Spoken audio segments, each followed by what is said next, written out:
Om Shruti Smriti Purananam Alayam Karunalayam Namami Bhagavat Padam Shankaram Loka Shankaram Shankaracharyam Keshavam Badarayanam Sutra Bhashyakratau Vande Bhagavantau Punah Ishvaro Gururatmeti Murti Bheda Vibhagine Vyomavat Vyapta Dehaye Dakshinamurtaye Namaha Om Namah Pranavataye Shuddha Jnanaikamurtaye Nirmalaya Prashantaye Dakshinamurtaye Namaha Om Sahana Bhavatu Sahanau Bhunaktu Sahaviryam Karavavahai Tejasvinavaditamastu ma vidvishavahai. Om Shanti Shanti Shanti.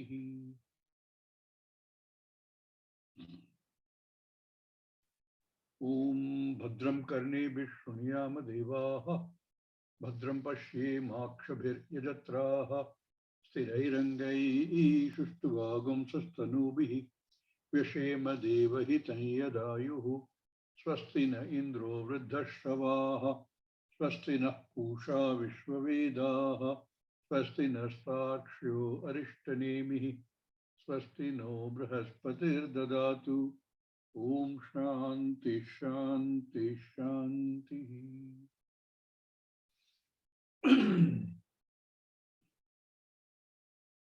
You will notice that in this Dhyana Shlokam, the prayer, everything is in plural because it is supposed to be chanted by all the students and the teacher together. Just like Sahana Bhavatu also is in plural. It is not one single person's prayer. It's a prayer for the whole group of people, students and the teacher.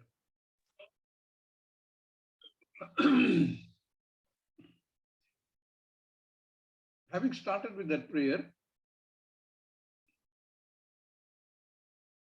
the actual Upanishad itself starts with the first shloka, which says, Atha Ashvalayanaha Bhagavantam Parameshtinam Upasametya Ovacha. Atha Ashvalayanaha Bhagavantam Parameshtinam Upasametya Ovacha. Uvacha. Sorry. Every word in an Upanishad has significant meaning. As in most other sutra form of literature, every word has to be understood correctly. That is why we depend so much on the Bhashyam. Shankaracharya has not written a Bhashyam for Kaivalya Upanishad, but there are other commentaries available. Start with Om Atha. Om is a Mangala Sutraka. Om stands for Brahman. Om stands for everything. In many texts, not only in our scripture, but other places you will find it says, in the beginning there was only sound. And then somehow the whole world appeared to appear. Now we can confidently say that even the scientific world says that world that you see, that you experience, is not real. It is there because you see it. You perceive it.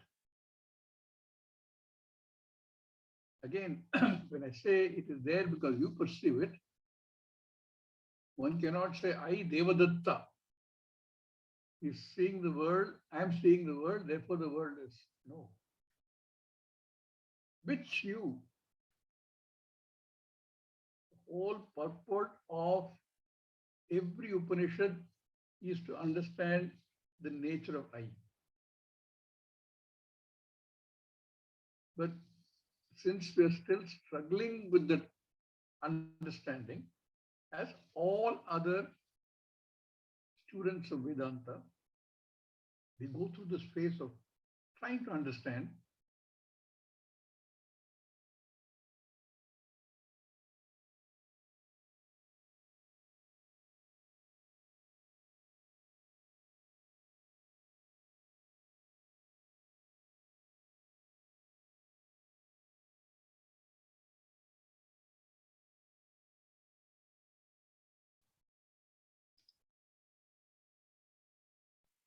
We've earlier seen how Om is everything. Many ways you can see it. One of the ways of understanding the real meaning of Om is by saying that it is a combination of A, U, and Ma, which covers the entire range of sounds that can be produced by the human system. Open your mouth, A. Close your mouth, and all other sounds in between are covered by U. We know that the entire Jagat is nothing but Nama. When you say Nama, it's only words. Words which have a meaning. And words are nothing but sounds. Therefore, when you say Om, which covers all sounds, it represents everything. And what represents everything is Tata, Ishvara. That which inheres everything, that which apparently creates everything, sustains everything, and into which everything resolves. That is what we talk of Jagat Karana. Brahman. Om represents Brahman by saying Om represents everything in the Jagat. It's a Mangala Suchakam. Every time at our level of Dvaitam, we say Ishvara, it is Mangala Suchakam only. When you understand Brahman, represented by Om, it is also Mangala Suchakam. That's why we start everything we do with Om. And that is why we say, oh, I say Om for everything. One little child who comes here regularly, she's heard me say Om when people come. She's heard me say Om when people leave. When somebody asks, what does Om mean? He said, Om means hello. Om means goodbye. It is everything. Therefore, Om is the starting point for everything.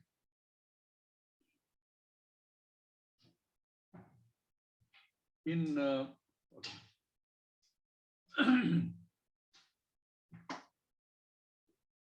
certainly, when we were children, we would start writing anything at all. Every page we would write Om. Sometimes called Pulyarshvi. I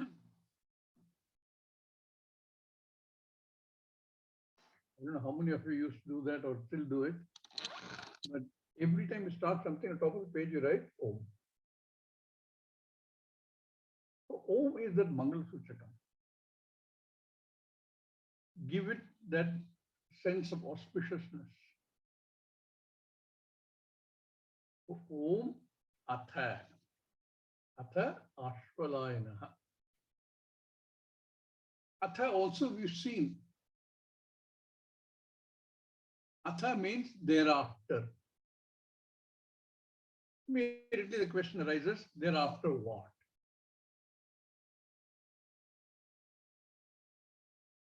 Thereafter could mean in terms of time. After I turn 60, I will start looking at Upanishads. Till then, I'm busy. Or one might say, after I retire, till then I have work to do.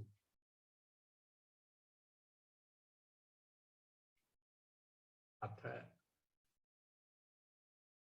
But what does Atha really mean in terms of Vedanta? Thereafter. Athato Brahma Jignasa is how Brahma Sutra starts. Atha, Ataha, Brahma Jignasa. To start this process of inquiry, wanting to know, after what? Only when you're ready. Otherwise, you're never going to start this. What does when you're getting ready, when you're ready mean?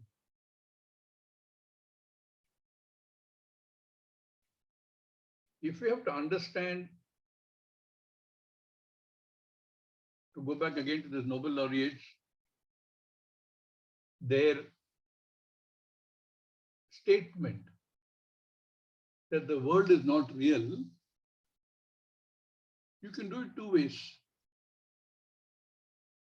You can say, I already know, because I've been studying Vedanta. Therefore, I know. One route. Because I've been doing a lot of Shravanam and Mananam. Therefore, I know that the world is not real. That is one kind of preparation. Another will be that I want to go through their mathematical equations.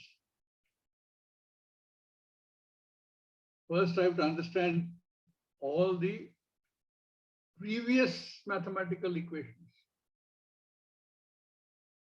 The earlier physics, then the beginning of quantum physics, then Einstein's theory of relativity, and then all these superseded by greater knowledge, mathematically.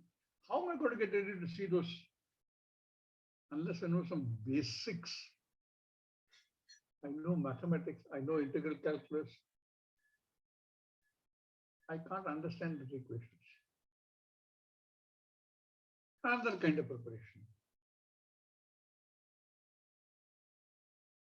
Here also, two ways you can look at it. One way you can say, when I have gained the adhikaritvam as defined in Tattva-bodha. What does it say? Viveka, Vairagya, Shamadamadi, Sharka Sampattihi, and Mumukshutva. Looked at all of these. Unless I have a certain amount of sense that all this that I'm seeing, that I'm learning in this Jagat is ātmatattva. How do you understand that viveka between Atma and Anatma? That there is a difference. That the two belong to different orders of reality. How do we understand this? Fortunately for us, the dream world comes to our rescue. There's a whole world that I live in the dream.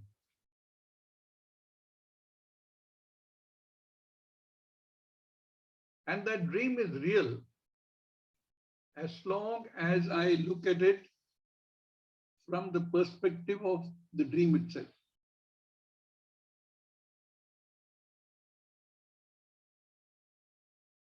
That is all from the perspective of the waker, all that is anathma. Non-self-existing,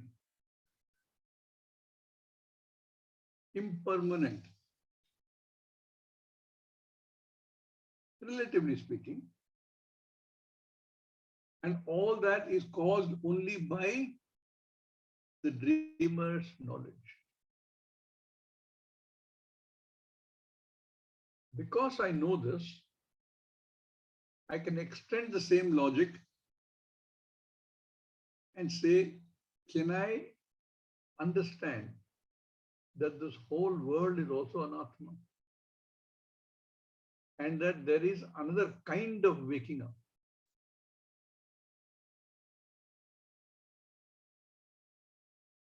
Another kind of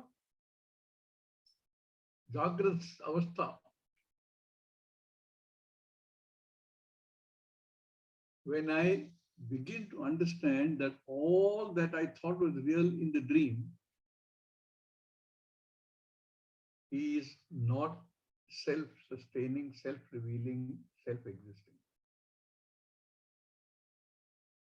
So all that I classify as anathma in the context of the dream.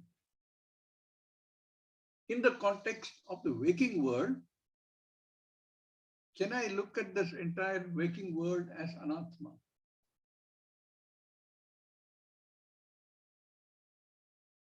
We will look at Shraddha very carefully later. Why do I say it is like that? Because Shastra says it is anathma. And I have Shraddha in the Shastra. Even if it takes a lot of difficulty for me to understand, because I've already conceived of the world as real.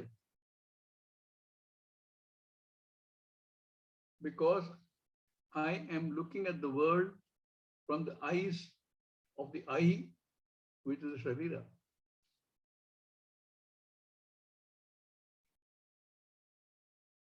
Like in the dream, as long as I see what is happening in the dream from the eyes of the person in the dream,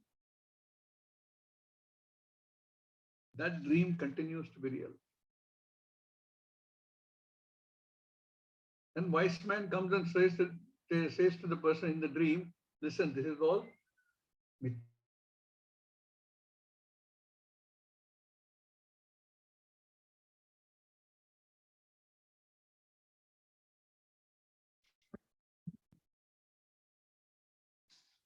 Thanks to Surya, who's rushed here to help me with the internet.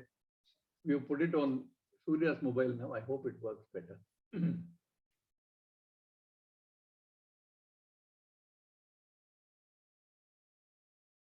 So an understanding of what is Atma, what is Anatma.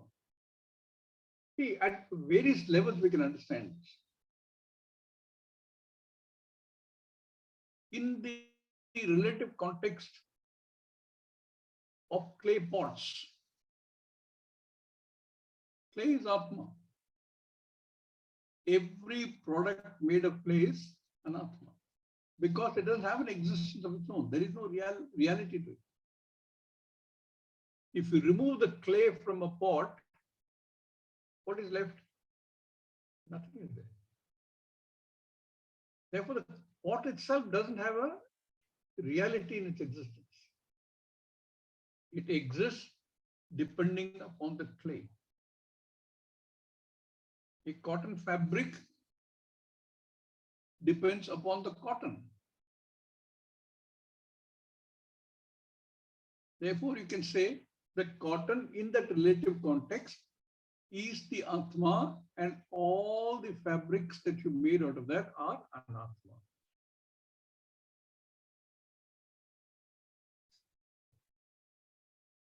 So if the same logic is extended in the context of the Jagat that we know,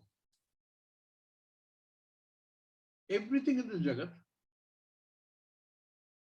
is dependent on something else. That on which it is dependent is the Atma. And that which depends on the Atma is Anatma. For its very existence. My body is Anatma. My thoughts are Anatma. Senses are Anatma.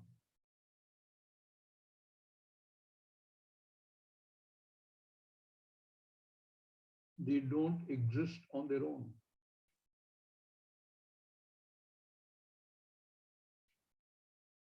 This Viveka, in the beginning, it's only a possibility because logically, unlike many other religious tenets, Shastra does not ask you to believe. Shastra does not say, you are Anatma because I say so. Guruji, you're saying, and I have so total trust in you, I accept. But in my mind, I don't accept.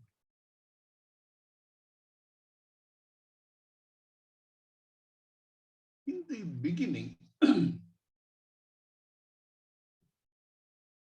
once you accept Shastra as a pramana, as unfolded by the Guru, then it is only a matter of saying, how is it that I have reached a different conclusion? A diametrically opposite conclusion. To me, the world is real. But because I have Shraddha, and that Shastra which asks me to have the Shraddha also asks me to think, to question.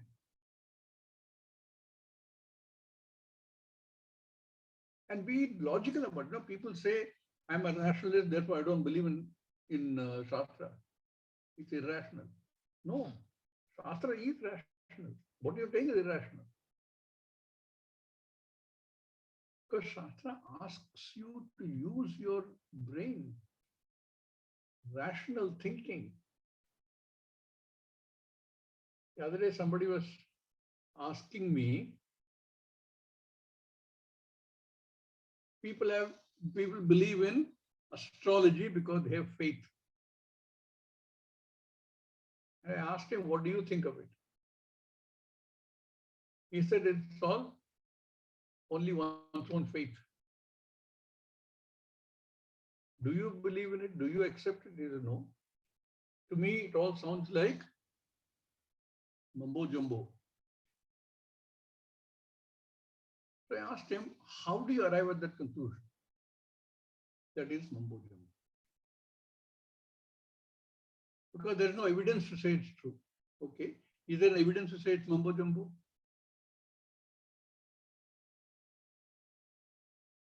Have you studied it? Have you looked at the possibility of rational, logical thinking?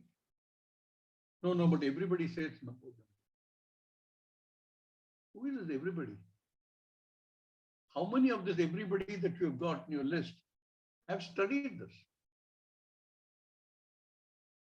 Therefore, they're in the same boat that you are in, the same argument that you have to use, say that you cannot pronounce it as nonsense without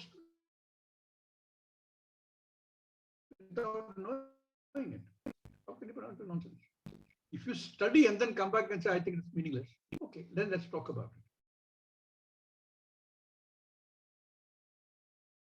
No, I don't believe in it. When people say, I don't believe, no, you can be sure in a short while when you're discussing with them, they will get aggressive. Because it's not based on any logic or rational thinking. When Shastra says that there's only one reality and that reality is you, logically, step by step, it will take you there. It asks you to think about it.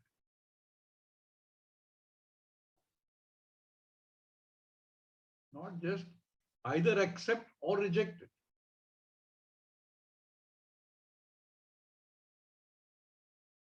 There is no single individual. Guruji, I have total faith in you. Because you say so, I accept. No, I don't want you to accept. I want you to think about it. I want you to question it. And you will find very interestingly that as you study, two things will happen. One, all the questions that you had as you listen, do Shravanam more and more and more, they get answered. Logic is very simple. If you think you are very intelligent and you have taken a lot of data, done research and arrived at some conclusions, before you, there were tens of thousands of such people who have studied this, who are more intelligent than you, who had more questions than you had. They've all understood now. And for them, answers are there. Therefore, answers are there for you also. All you have to do is wait patiently. Continue Shravanam. The second thing that will happen, you notice, please examine your own self. When you start doing Shravanam, there is a certain type of question that comes to your mind. And as you continue to do Shravanam and Mananam, the type of questions change. What was bothering you when you started doing Shravanam has changed completely. Now you have different kind of questions.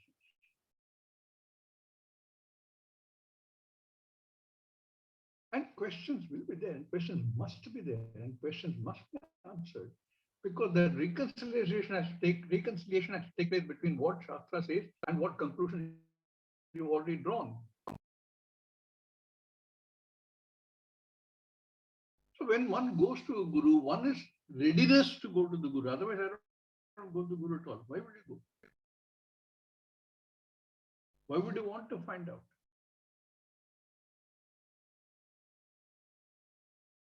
You want to find out because something in this Jagat has left you dissatisfied.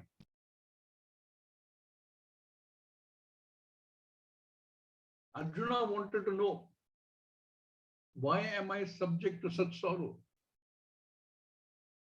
Only then he went and asked Krishna.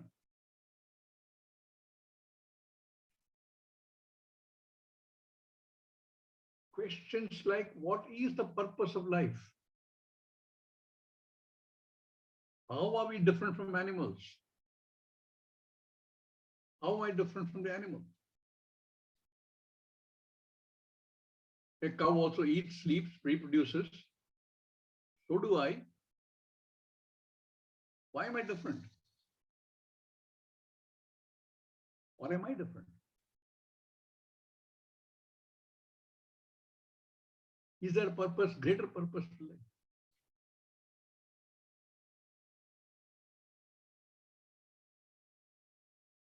Only a human mind can ask such questions.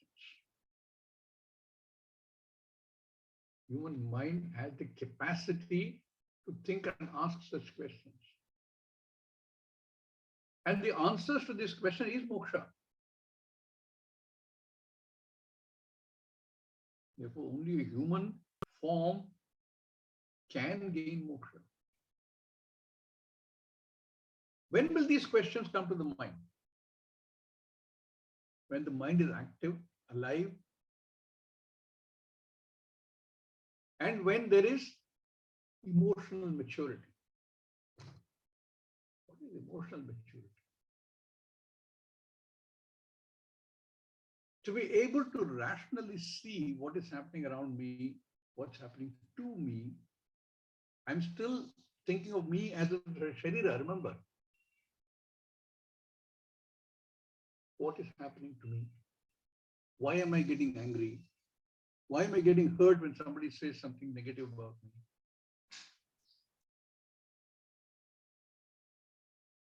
Why is Ishvara so partial? Why is Ishvara giving so much to somebody else and not to me?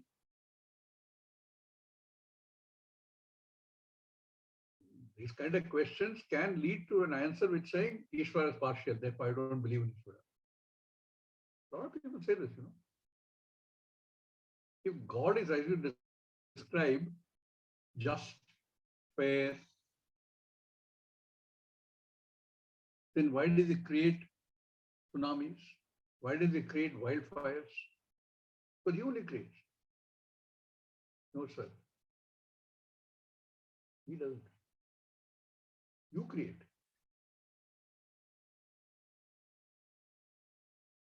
Just like now people are arguing that climate change caused by us is creating huge wildfires in the world. He's creating floods in the world.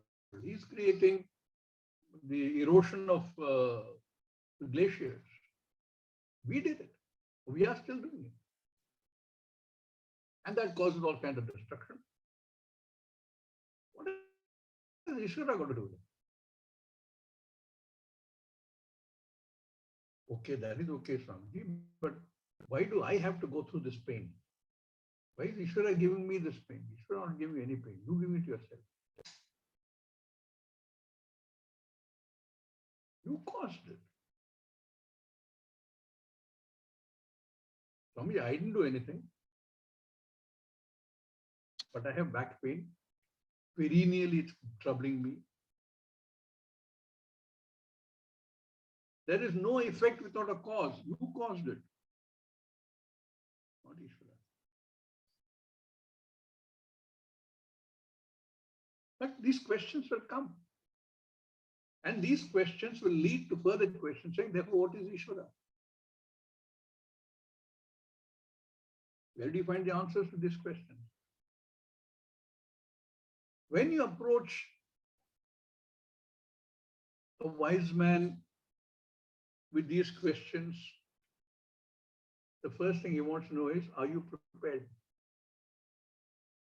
Are you mentally ready? Have you examined whatever there is here and said there has to be something more?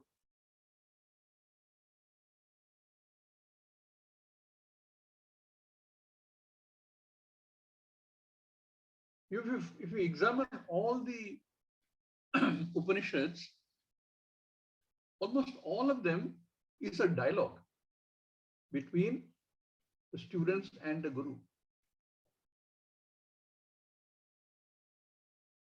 It shows it's a down-to-earth practical thing. It is not something in the air.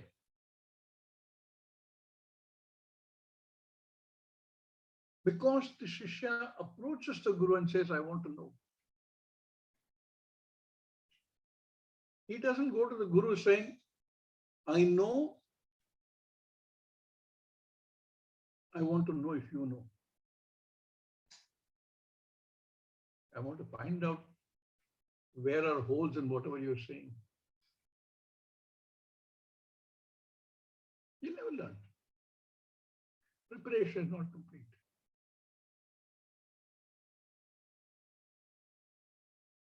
Atha therefore means when you're ready,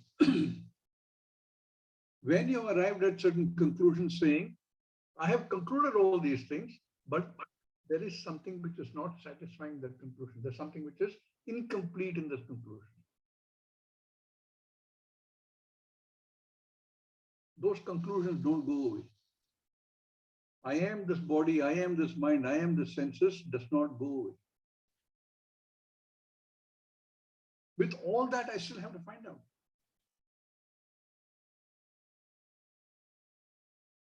That will happen only when I really want to know, I want to find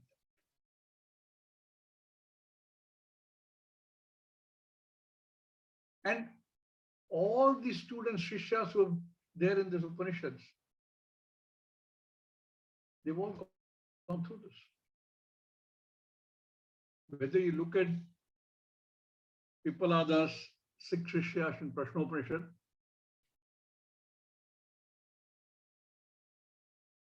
Or in Chandogya Upanishad,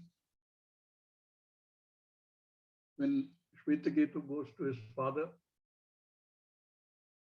or Nachiketa goes to Brahmaji, Lord Yama, asking, I want to know. What do they first do? They check whether you have gained adhikaritvam.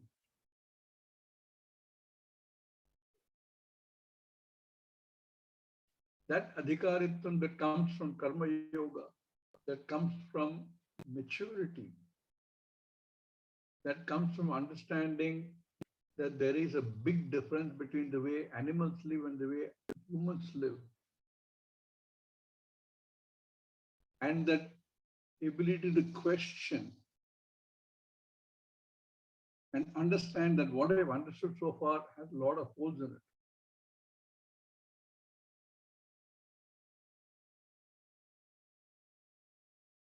Therefore, I have no asakti. I have no attachment to the world. I have vairagya. Why don't I have attachment to the world? There's so many nice things in the world. Ice creams and Alfonso mangoes. Very good entertainment. So many nice things are there in this world. I thought I bought a very nice car. I find another one has come up, is even better. Mine has become old. So many nice things are there. I don't have an attachment. I have a detachment from attachment.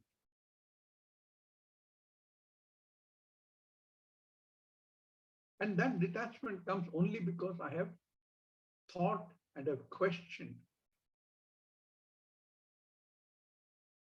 And I therefore want to go and know what is the truth. That vairagya is not giving up. It's not tyaga. I enjoy Alfonso mango, therefore I give up Alfonso mango. No, that means the longing is still there. It only means that I have to understand that that Alfonso mango or anything equivalent to that is not what I'm looking for. The answer I'm looking for is elsewhere. In the process of get a good Alfonso mango, I'll enjoy it. After it doesn't stop you from doing it.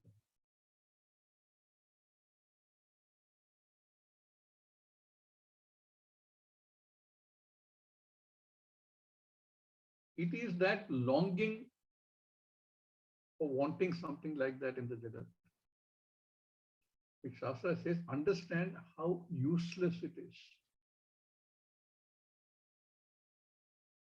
Therefore, Viveka, Vairagya, and from this comes the Samadhamadi Shatka Sampatti.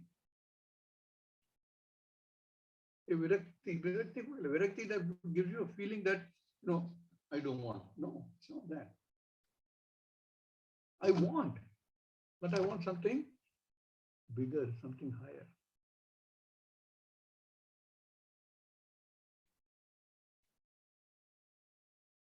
Therefore, these Shishyas who go to ask are people who have already gone through all this.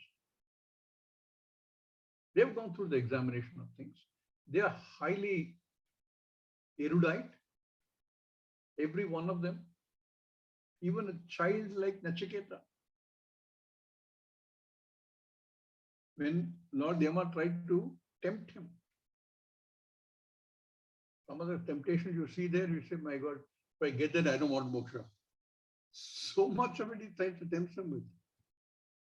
Nachiketa didn't budge.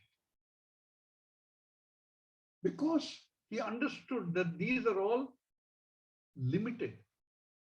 What I am looking for is the unlimited.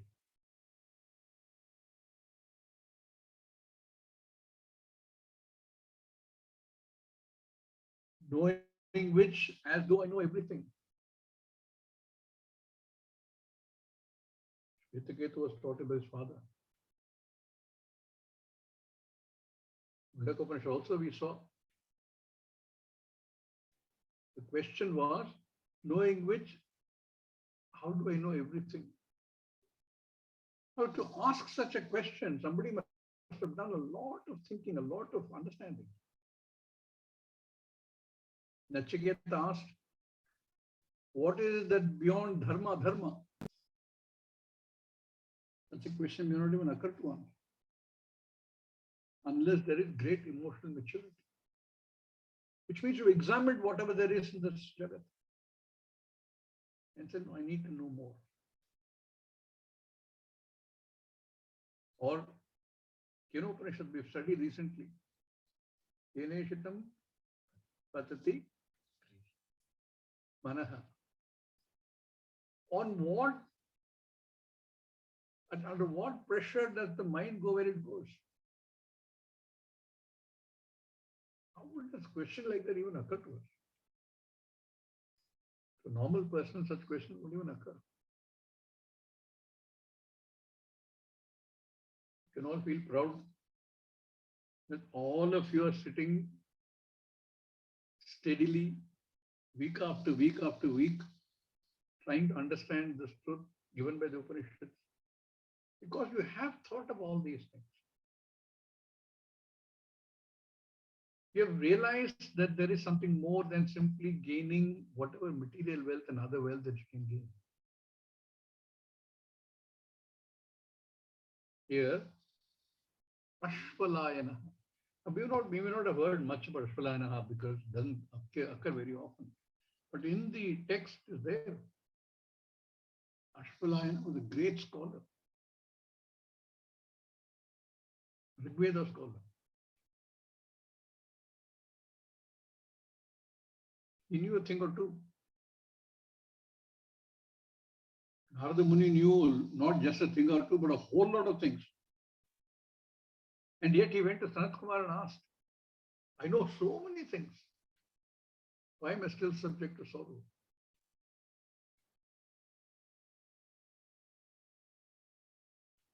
Ashvalayana also has gone through all of these. Otherwise, he wouldn't have been asking these questions. Look at the questions that he asked.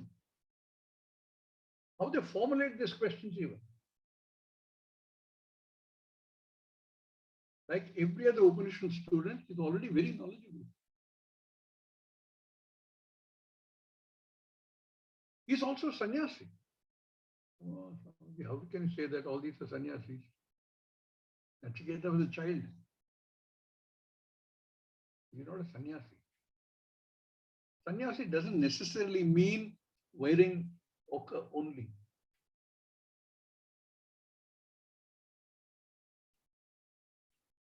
In the Bhagavad Gita you studied, you have karma sannyasa. Sannyasa means giving up. Renunciation. Nyasa. So you can give up karma, or at least try to give up karma. You can't ever give up karma. So you become karma sannyasi. Or you become karma phala sannyasi. All the karma that I do, the phala that I get, is not of value to me, including Svargaloka and other lokas. They're all karma phala.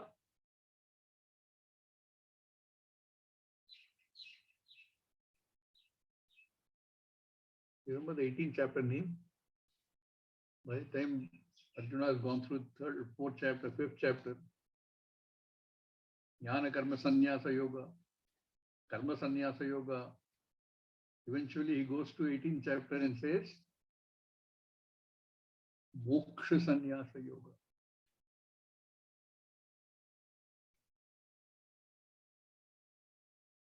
It is not Karma Sannyasa. Jnanena Karma Sannyasa.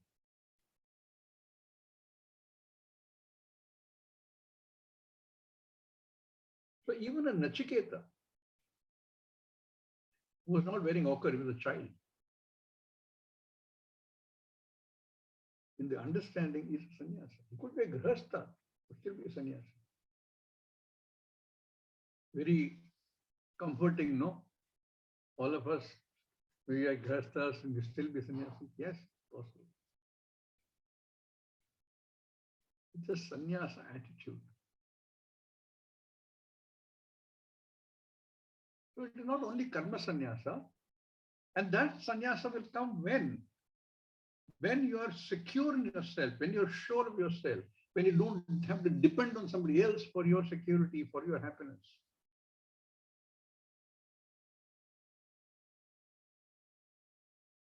When you have that maturity of motion, one is ready. Therefore, atha. Ashvalayana is in that state. Ashvalayana is seeking answers from a guru. Every Shishya goes saying, where do I find that guru who can teach me this? Tad vijnanartham gurumeva abhigachet. Gurumeva abhigachet. Samitpanihi. Shrotriyam brahmanishtam. I'm sure many of you have done what I've done. Gone to different gurus because they're very popular. They have a huge following. And come back feeling, no, it's not giving me the answer. You have to be with a traditional guru. Swami G, how can everything be traditional? Things are changing. It's modern now. I want a modern guru. You will stay modern. Shrotriyam brahmanishtam. One who has learned in the tradition from his guru, who is a traditional guru, who in turn has learned from his guru, her guru. Brahmanishtha. I want to understand Brahman. I want to understand Brahman because I am Brahman. Shastra says I am Brahman, but I don't understand how. I am the only Satyam, only consciousness, Chaitanya, because I am Brahman. I can't go around walking on the streets with a board saying I am Brahman. Not that. It's understanding. Pure knowledge.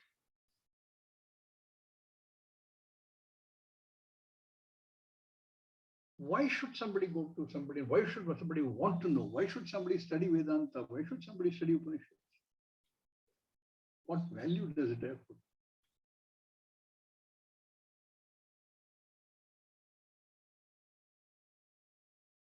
Having gained sadhana chatushtaya, sadhana chatushtaya sampati anantaram, I'm ready. I go asking for this because something is troubling me.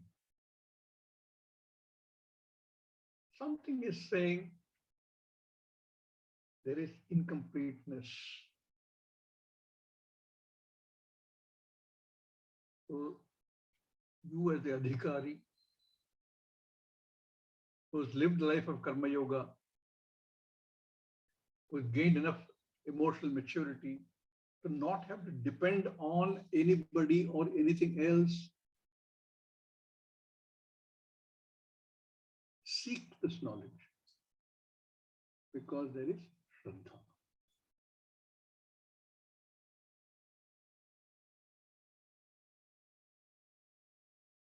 Ashvalayana is such a person. He's ready. And he goes to Guru Brahmaji. Like I said, every word has meaning. Atha Ashvalayanaha. Atha Ashvalayanaha.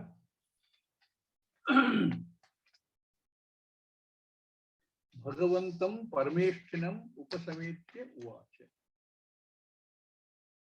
What is Bhagavantam? What is Parameshtinam? Upasamitya. We will look at these words tomorrow. Om Purnamada Purnamidam Purnat Purnamudachyate Purnasya Purnamadaya Purnameva Vashishyate. Om Shanti Shanti Shanti. Harihi Om Shri Gurubhyo Namaha. Harihi Om. Thank you.